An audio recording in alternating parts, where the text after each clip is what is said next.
Ngayon. Kasi someday kayo magkikita o classmate niya, si brother directors. Dapat magkakakilala kayo as much as possible. Dapat may unity kayo ngayon pa lang. No, pwede ba yun? Wala bang inaantok? Okay naman yung rest nyo, no? Swerte nga kayo, masasarap ang pagkain nyo. Lagi nila kayo swerte. Anyway, ang topic natin for today, Rolyo 4, paglalang.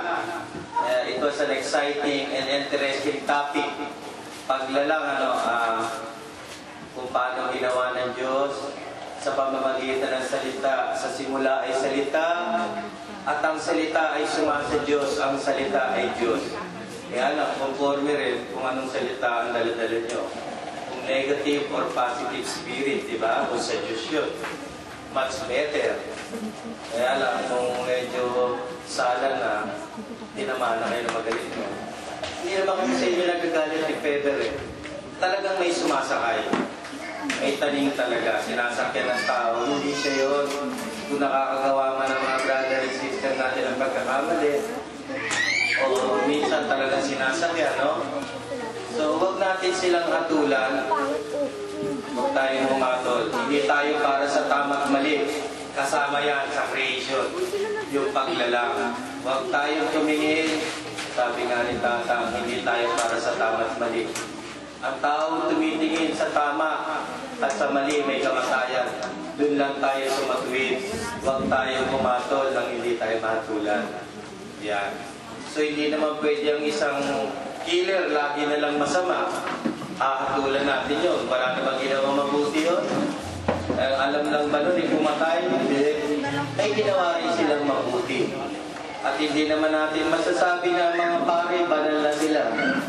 Di ba? Meron din sila mga pagkakamali paminsan-minsan. So, hindi tayo tumitingin sa tama't mali. Ang taong lumagay sa tama't mali, may kamatayan. Hindi tayo sa matuwid na landas. So, mabigat niya creation. Pero magandang topic yan. Malalaman niyo kung sino ang tao, ano ang tao, bakit siya narito at naiwan sa walang kabu-kabulo ang daigdig. Malalaman natin na ang tao pala pinakamataas na ginawa ng Diyos dito sa daigdig at hindi niya ito sinabi sa pamamagitan na magkaroon, na salitang magkaroon. Talagang hinubog niya mula sa alabok, naging putik, hiningihan, binigyan ng buhay. At yung taong yan ang larawan at wangis ng Diyos. Malalaman niyo mamaya, ipapahayag sa atin ng ating kapatid, lahat-lahat, ang pagbagsak ng sangkatauhan, ang unang hinabi ng tao sa daigdig, ang unang tao sa paraiso, paano sila namuhay, ang pagbagsak ng tao sa daigdig, at ang kanilang mga ginawa. Ang minana nating tatlong original sin. At namunga pa yun. At paano rin sasagipin ng tao o ng Diyos. Paano niya binigyan ng kumbaga, bago pa kasi ang karunungan, nandun na yung utos eh. Diba? Malalaman niya mamaya ipaliliwanag sa inyo ng ating kapatid na galing pa siya sa originally sa Pasay City to eh. Kilala niyo to. Ang ating Vice Rector, si Brother Edith Trasmonte.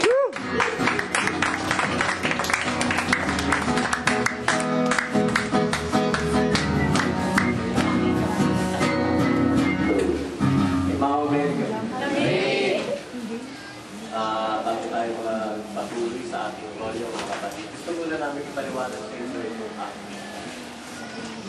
Yung mga archangels na yan, sila yung general ng ating Panginoon. At sila rin yung kumbaga guardian angel ng bawat tao. Saint Michael, siya yung pinakamataas ng mga archangels kasi siya yung principe. Kumbaga siya yung 5-star general ng ating Panginoon. Ngayon, para makilala nyo ang inyong mga guardian angels, kasi sa oras ng pangalan sa kanila kayo tatawag. Sila ang bantay ko. Pakikinggan nila kayo kung kayo ay nasa taklong saan. Sabi nga, lahat ng bagay na hinihiling nyo ay ipagkakalob ng Diyos. Kung yun ay hindi makakasama sa ikagagawa sa pamamagitan ng ating. Nakopya nyo na lahat ito. Ngayon, naandito ang mga pangalan nyo. Babasahin ko kung anong araw kayo pinanganak. Sulat. Sulat niyo nga para Isusulat ninyo nga, sasabihin ko kung anong araw sila, isusulat nyo kung anong arkanggel ang mapapatapat ninyo. Okay?